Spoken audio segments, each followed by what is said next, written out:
Hi, and welcome again to the show. I'm Leslie Choice, and today I have as my guest one of Canada's favorite children's authors. She's written a young adult novel. She's been living in Washington, D.C., outside of Canada for several years, but now she's back. Welcome, Sheree Fitch. Hi, Leslie. It's good to be home. Great to have you here. Now, The Gravesavers is a novel, and we could call it just a novel, or your publisher might want to call it a young adult novel. But what prompted you to move from writing little kids' books with lots of big, colorful pictures to this more elaborate story? Oh, we could say that I finally wanted to grow to the age of 12 instead of being 4. We could say all of a sudden, no, you know what, seriously, I think when my children were little, I think I started out, Leslie, saying, I just want to be a writer, like we do, you know, at whatever age. And then it's like, okay, what am I going to write? Well, I wanted to write it all. I wanted to do plays. I wanted to do film scripts. I wanted to do radio. I just wanted it all. I just wanted to write and be a writer. But because I was a young mother, because I had children, I think just the audacity of saying I want to be a writer in Canada, it seemed really self-indulgent and selfish, but somehow because I had children and I could write for them, I didn't feel as guilty. I really think I had guilt, thinking I want to be a writer. And so writing, I stuck my toes in my nose and there were monkeys in my kitchen. It was a way I could say, I'm a writer, but look, I'm still being there for my kids. Truthfully, Right. I used to say, oh, I'm doing this for my kids, but the truth is I think I also did it for myself, because I still think that children's poetry, children's books it's celebration. It's the creation of a safe place. I need a safe place. Believe me, in the world that I think is not safe, sure. In a world that makes no sense, Leslie. Well, you're living in Washington, D.C. It can't get much more absurd than that. Yeah, that. exactly. And so making nonsense still makes sense to me, I have to say, you know, and I always will. It's music, it's celebration, it's that part of my soul. Should I use that word? But yes, it's that part. So why all of a sudden? You're getting serious now. That's what, like, you know, people are like, why would you do that? I go, well, first of all, to assume that someone who makes nonsense does not have a knowledge of something deeper than dark is a false assumption. Yes. Read A.A. Milne, you know, read the life of Dr. Seuss. Nonsense people usually have made a choice about why they do that. So it's to not assume that the serious is not there. But this character, I think, Leslie, truthfully, and you know this as a writer yourself, I had her in me probably for 20 years. She was a voice that every once in a while would come out onto the page and I go, where did she come from? Who is that character? And I'd put her away because I was doing something that I actually thought maybe could get published. When the children were grown and gone, I thought, that's when I can finally bring my attention to something sustained. Because, you know, it took me like 5 years to write a thesis, so I knew I wasn't good on the marathon things. Like you are prolific and do long things. Me, that little poem on the page, I could see it and it seemed bearable. Even if I rewrote it 60 times and spent 4 months on it, it somehow seemed containable and I could manage it. The thought of a novel, it's like, how do people do that? It almost made me sick. So she did come bouncing onto the page finally, and I said, I'm going to pay attention to you. Min is a very feisty, spirited 12-year-old who's quite spoiled, actually, too, I think, and has had a disaster in her family. Her mother's in a depression. She's been banished to her grandmother's. And this is not a nice grandmother that you think, oh, good, I'm going to Grammy's house. They don't get along. They're probably too much alike.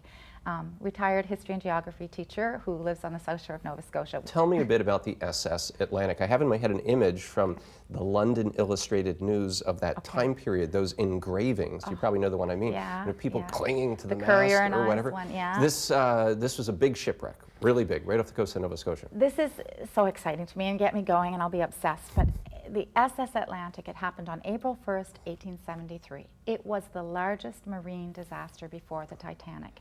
Okay, had never heard of it in 1997 when I started writing this story. I didn't know about it. And what happened is it left from Liverpool, it was going to New York, and they ran out of coal, or so the story goes, and decided to come into Halifax to get the coal. When they came into Halifax, instead of turning in the right place, they saw the lights of Sambro, I think, and then turned into that cove. Got in really close to the Terrence Bay Prospect area and smashed up against rocks. And what's so tragic about it is that so many lives were lost and they were actually so close to land, you know. So, but the amazing thing about it is that there were 562 perished, but there were more that were saved. So to me, it's this incredibly dramatic story about how that community kind of rallied that night and went out in boats and saved people. And my boy, I call him my boy, John Hindley, who was the only child survivor, actually survived by climbing the rungs of the mizzen mast, And I mean, in my mind, it says the ship went down, you know, he was getting closer and closer and was finally saved. The man that saved John Hindley, and I think the first officer, the last two saved off the ship, was a man by the name of Reverend William Ancient. And I would love, you know, if I was of a different ilk and not to, I know, isn't it a great name, Reverend William Ancient, and he was the Anglican minister who kind of went from community to community, and had also been a fisherman and was from England, and he actually saved that boy. And it's a really incredibly dramatic story. And even though I don't consider this a historic book at all, I think historic fiction is a whole other thing, and I wouldn't presume, but I did want the story told, and I did want it filtered through the eyes of a contemporary girl to kind of give her that, I guess, that perspective. You know, we think our lives are so filled with problems, yes, and it's only when something bigger and even more tragic happens that we can go, whoa, you know, like you look above and outwards and get the big picture. And kids need that window into the past. They need a personal connection. Now, I was thinking of some of the scene of that wreck of the ship, and, you know, people in the community trying to help, and the officers on board trying to string a rope, yes, from the ship to a rock or something like that. And hauling people off in the middle of the night, 3, 4 o'clock in the morning. And doing like the, you know, hand over hand, I mean, with from the rock. big stormy seas, cold water. April is still basically freezing Atlantic Ocean here. And Leslie, you know, when I started to do this, it was like I had a generic shipwreck in the story. I'd already had her at her grandmother's. And then I found out about this, and I thought, how could it have been so close to where I lived, and I didn't know about it? And then, of course, I started to get involved, and then I got so emotionally involved with John, who lost his mother, his father, his brother. I made it an older brother. Some think it's a younger brother. But to think of this one child, because my question became, I mean, I'm very fascinated by the whole notion in life, anyhow, of resilience, not just survival.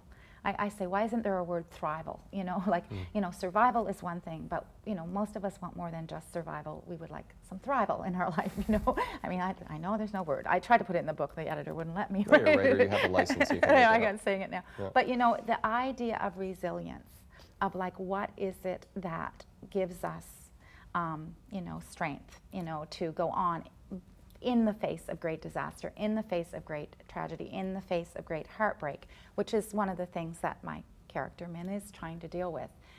And you know what? Maybe a 12-year-old today needs that, but I still need that. I still need to answer that question, Leslie. You know, certainly, what is it that gives us, you know, strength, the resilience factor? What is that, you know, in human beings? It's quite miraculous, actually, I think. So make that connection between Min, who's living in contemporary times, and John Hindley. How do the two become personal? They're living in different times. Okay, well, they never meet each other, really. Right. I worked really hard, Leslie, on trying to make sure that this was a book where she was the main character and it was her story. And he's really you could say, a manifestation of her OI, her overactive imagination. He could be a spirit. He, in the book, is kind of like a disembodied spirit. I don't call him a ghost. I don't think he's a ghost. I very much wonder how the past finds us, and the people from the past find us to tell their stories. And one of the things that her grandmother says to her is, a person never dies as long as there's someone around to remember them. And one of the things that Min is doing is, as she's finding out about the wreck of the Atlantic, she sees John as a real person, and she starts to ask, you know, I will remember you, I will help. And her quest is to save the Graves from eroding out to sea, and then her grandmother gets involved in that. Yeah. But both of them, of course, have undergone loss. She has lost her mother to depression. Her father's gone missing in work. She's a baby sister that she thought she was going to have. She never got to have.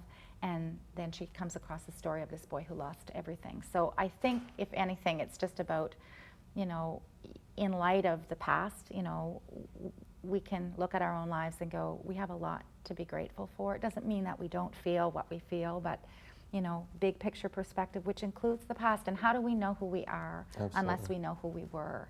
And for me, writing this, like, it was like, these people in Terrence Bay, you know, I'm going out, I get to go to there is a preservation and interpretation center there now. Those people who are still linked to the people who helped that night, saving souls, and I guess I see it that way. Just a couple of generations. Just a couple of generations. I have actually hiked along Nova Scotia coastline and seen a coffin sticking out of the side of a headland from this erosion. It's not all that uncommon to see has its way with the land, and these things happen. Absolutely. Tell me a little bit more. You went further with John Hindley. You wanted to know what happened to the poor guy after the shipwreck. And what did you learn? Well, I learned that two things. I found a descendant, and wonder of wonders, here I am stuck in Washington, D.C., where I don't know how I ended up there, and the person ends up living 20 minutes away from me. So that was a little clang, or a gong, as I call them. And she knew a little bit about him, but she said, and it was funny, she said, it's not a very happy story. And I kind of knew that because he'd stopped talking to me. I wanted to know what happened to him when he went to New York, and like my character had stopped talking, and I was like, so that wasn't a good, so I found out a little bit from her, but again, it's all very sketchy. But I did go to Ashton-under-Lyne in England in March. And that was his home, where that was where he came from. And all yeah. we had was, 4 lines in the newspaper. My name is John Hindley. I come from Ashton, Lancashire. I am around 12 years old. Pretty sketchy information. And then we found out that he had sisters in New York. But so I walk into this, really, Leslie, it's so wonderful. The story behind the story is better than my story even. But I walk into this little town, a stranger. I don't know, I'm like, I get out on the train and I go, what am I doing here? I'm going, well, for 8 years I've lived with this boy, John Hindley, and okay, John, take a look around, because here's where you're from, I think, right? It's basically, I'm talking, okay, this is scary, I'm talking to my character. I'm in the middle of nowhere in England, I don't know where I am. I go to the local library, and it's the official opening of their local archives and family history section. There was no archives the day before, Leslie. If I had taken a later train, I would have missed the ceremony, and it would have been closed. John got you there on time, didn't he? John got me there on time. I mean, there's no other way to describe it except, and of course, they'd never heard of the SS Atlantic. They'd never heard of John Hindley. So I'm just telling them the story, and of course, their newspapers got a hold of it. There was a guy from the BBC, and of course, they're just so excited. So the book is now on its way. It just came out, so on the way to that community. So we're going to link that energy builds and that connection builds. We're going to take a short break right now. I guess this is Sheree Fitch, and we'll be back right after this.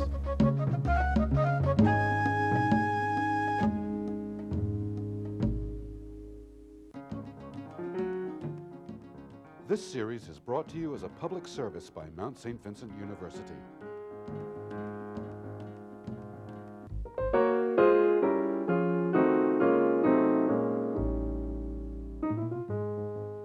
Welcome back. My guest today is Sheree Fitch. We're talking about her novel, The Gravesavers, and I'm going to ask her in a minute or two to maybe read an excerpt from there.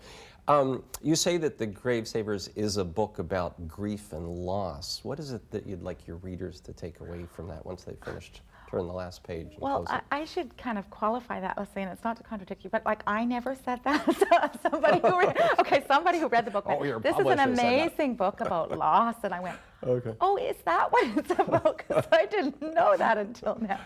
As a writer, that's very funny. It's like you write the story, and I thought, oh, it's about storytelling. It's about a lot of things, but she said it, and I thought, of course it is about loss. I would say it's about resilience, and it's about a lot of things. So you go from the loss to the resilience and back to the, what was your word again? To the combination of the two words?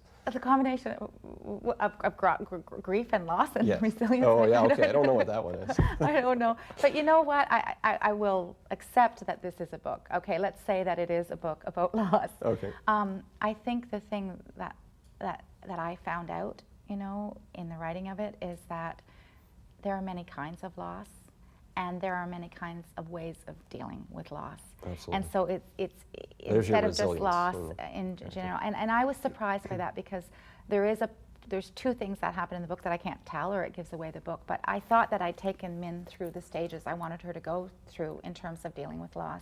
And then I woke up one morning, we were pretty close to going to print, and everything had been edited. And I don't know what I dreamt, Leslie, but I turned to Gilles and I went, oh my. And he went, what? I went, da da da da da. And I started to cry. Like, this is how involved, right? You get your care. And he goes, no, Sheree. And I go, yeah. And originally the ending was a lot happier, like happy and more. And I realized that something else had to happen in order for Min's journey to be complete. And you know what, Leslie? It did break my heart to break my character's heart. And it also happened after I had gone through two pretty substantial losses in my life. Our mentor, Fred Cogswell, and it happened after Fred died. And I'm not so sure that as I was writing a book about loss, that I wasn't dealing with loss in my own life on a whole bunch of levels. And writers, it's a powerful emotional involvement, you can't say that you're detached from your characters and what they're going through. So that whole thing about we don't come through our lives unscathed. Absolutely. And we all go through it, and there's many kinds of it. And, you know, like my children grew up and left, and you know, well, in the writing of this book, I brought 2 more kids into my life, John and Min. Well, is that a coincidence that I just said goodbye to 2 kids as they went out into the world? Who knows? But, you know. Could I ask you to read a short excerpt okay, from the book? sure. It's called The Gravesavers, Okay. published by Doubleday here in Canada. Sheree Fitch's first novel. Okay, I'm going to read a part that's not very happy, but I'll read this. It's called The Start of the Beginning. That winter, after my mother lost the baby, she lost her mind. That's the way it seemed to me.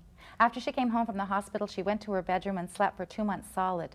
Just as I feared she was about to become the Rip Van Winkle of Fairvale, I arrived home from school one afternoon, and there she was, sitting on the sofa, all wrapped up in her shaggy pink bathrobe, watching TV. She still wasn't much in the mood for talking, though. Whenever I talked to her, whatever I said, she had the same reaction. "That's nice, dear," she'd say, in a voice thin and flat as glass. Then her eyes would grow cloudy like milk poured into water. She'd look right past me as if she was studying something on the wall above my head.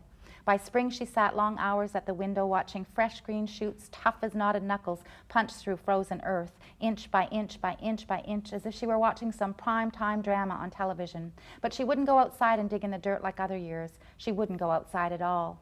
During those months, my father wasn't his great daddy-o yodeling fool self either. He wasn't used to doing the laundry or so much cooking for one thing. We managed, but let's just say he's no gourmet cook, and we ate enough macaroni and cheese to last me the rest of my life. The food wasn't the worst of it. Picture this teeny tiny ant at the bottom of the Grand Canyon. That would be me. Our house was hollow. At night sometimes I heard echoes of a baby crying. Most likely this was a result of my overactive imagination, something I seemed to have been born with. In our family, it's spoken of like some sort of hideous birthmark in a hushed tone. Oh, that's Min with her overactive imagination. Little do they really know. Thank you. That's Sheree Fitch from reading from The Gravesavers. Now, as we get toward the end here, I want to know just a little bit of you, about you as a writer, having moved from Canada, grown up in Canada all your life. You're living in Washington, D.C. What's that like? You know, Leslie, you can do everything as long as you think it's only temporary. You can do almost anything, and we are there very temporarily. We are here very temporarily. It has been fascinating. I have to say, I don't regret that I've had this experience. I have never felt more Canadian, no, and more homesick. You know how Canadian you are when you've moved away and had to relocate and find your bearings in a place that doesn't feel anything like home. I miss the ocean incredibly. But in terms of for my writing, do you know what? It's been nice to just put my head out, you know, out of the kind of like normal comfort zones that I live in and do the things that I always did and just kind of get up every day and for the first time in my life have a routine with my writing that I've never been able to have before. So between yoga and boxing, which keeps me very strong living in a place that does not feel compatible to my soul at all, Yes. and writing about Nova Scotia, I have been able to handle it. And you know, I've got a lot of writing that will probably come out someday as a result of it too. Oh, well, that's good. Been a very productive time. We're going to take another Yes, it short has. break with my guest, Sheree Fitch, and we'll be right back after this.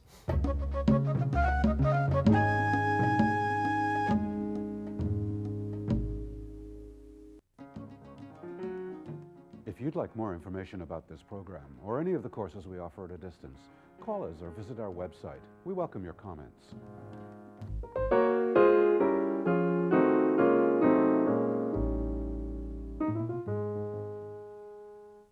Welcome back again. Sheree Fitch, you and I have been writing books for a long time now. Do you ever wonder, when you walk into the bookstore, you see all those thousands of books, you wonder, well, how does a reader actually ever find your book or my book? How does it happen? Oh, Leslie, I love that you asked this question because I am writing a short story right now called Just Another Book in the Greater Scheme of the Universe. Just because of that very thing, about realizing that, you know what, there is a sea of books, and you know what, it's not all mediocrity, like people would say, oh, there's a lot of books, but there's not a lot of great books. That could be true, but you know what, I think at a certain point, after you've been around for a while, you have to do the best that you can do and give it over. And yes, I mean, I'm not gonna, you know, I'm not J.K. Rowling's and I'm not gonna have a castle in Scotland. I know that. You know, I want to say, yeah, but I was a welfare mother too. Doesn't that count at some point? You know, It does but count. you know, it's like, you know, I'd like the money too. But in the end, you know, it's like at this age, I really do think it's like I just want to do my next best thing. And I have this vibrational theory of book buying. I really think that your books end up in the hands of readers who have to find those books. Now, I know PR people and publicists will go, Sheree, that's a nightmare. Like, this is our job. We want to sell books. But I think, Leslie, yeah, at a certain point, there has to be a kind of blind faith, or why would we write? And a book's not a book unless it's read. I actually believe that. So of course we want readers, and of course we want sales. And at this age, I am finally saying, I don't just want readers, I also would like a little bit of money too. It's been hard to make a living. You know this in Canada as a writer. So I would love to see this book. You know, like I was saying, don't we all want the movie deal? Like, if we're really honest, wouldn't we? Not Hollywood movie, just a really good artistic movie, not the Titanic, just the Gravesavers. It can happen. Do you make the connection? You're a Canadian writer in an American publishing environment, and I know your publishers are primarily here in Canada. How does that affect you in any way, or do you just kind of keep your head down? My books aren't in the States. Yeah, None of my books are in the States. So it's like, just because I'm Doubleday Canada, Random House, that's not Doubleday Canada US, okay? I think people really are surprised that I am just always been a Canadian writer in the Canadian market. Orca does distribute some in the States, but that's distribution. That's not the same of going, you know, I go into bookstores down, I do this, even to like every time I find Canadian writers in the bookstores down there, I go in, I have a little game I play. People who know me and visit me there know. And I go in and I put, even like Margaret Atwood, who does well in the States, I'll put Margaret Atwood face out. I go around and I arrange all the shelves. I put by the time I've left the bookstore, I have all the Canadian writers face out. And you know what? There's still only a handful, like, you know, down there. So I don't even think about the American market. I know that if I had books in the American money, I'd make more money, all that stuff. But I haven't gone down there with the idea of breaking into the American market. Some of them have found out about me, and you know, they order my books and get them. But people who care, as you say, will find you. And if we have important stories to tell, we'll put those stories out there. And there is an amazing system that does allow a person to find your book or anyone's book if they. That word of mouthing, I think, is really important. When I think of your career in Canada, teachers, librarians, absolutely, big deal. They get the word out there, and that sells books, and kids read your books as a result of it. It is, and that's what you learn to have the faith in. It's like, and you know, and then it's always nice when you realize too that, you know, there's always new kids being born, and there's always new readers. One thing I have to say, Leslie, in meeting American writers down there, and not just in children's writers or whatever, one thing I don't think we realize in Canada, how lucky we are in one sense, the shelf life that our books have, that a lot of our books have. Like, I think it's phenomenal that, you know, Toes came out in '87. It's almost 20 years later, and Toes is still there. So is Sleeping Dragons. Most of them are. In the States, if you have a book come out, if it does not do like top of the line, way out there sales, it's ripped off the shelf. It's like a magazine or a newspaper almost. And they can't get over. I mean, when they go, what? You know, you have a book that's still on the shelf after this, you know, still in print, it's still in bookstores after this many years. And again, that's a perspective that, so again, I didn't have that perspective before, and I'm thinking, well, obviously we'd like sales plus longevity, most writers would like to say, but you know what, just the fact that we have a smaller book buying public, but a very loyal kind of sense of, we'll try to keep them out there as long as, you know what, that is something that even really good American writers that I've met, they go, oh no, that book did really well, but it didn't do well enough, it was off the market. So there's stuff that I've learned. So maybe we have an advantage. So well, you know what, I think our quality is, you know, top notch, and I think that we have a community as opposed to an industry still in this country. And I think a community is a different thing than an industry. And I really hope that we never go the way of celebrity platform for book selling, which I'm sorry to say works in the States. You know, if you're a celebrity, you can, you know, I mean, who doesn't have a children's book who's, you know, a household name in the States? And, you know, that to see that celebrity platforms sell books more than the writer who's been writing for 20 years. That's like, I'm getting old, right? I'm thinking, hey, it's not fair. Well, whoever said the world was fair, Sheree, but that kind of crass kind of, you know, that I find that problematic. I hope we never go that way. We never want to go that way. The important part of it. So Sheree Fitch, I wish you a long shelf life. We wish each other long shelf lives, all the writers long shelf lives. Thank you. May your books be there forever and find their way into the readers that, you know, will appreciate them. Thanks so much for coming on the show. Thanks for having me, Leslie. And thanks for watching our show. I'm Leslie Choice. I'll see you again next time.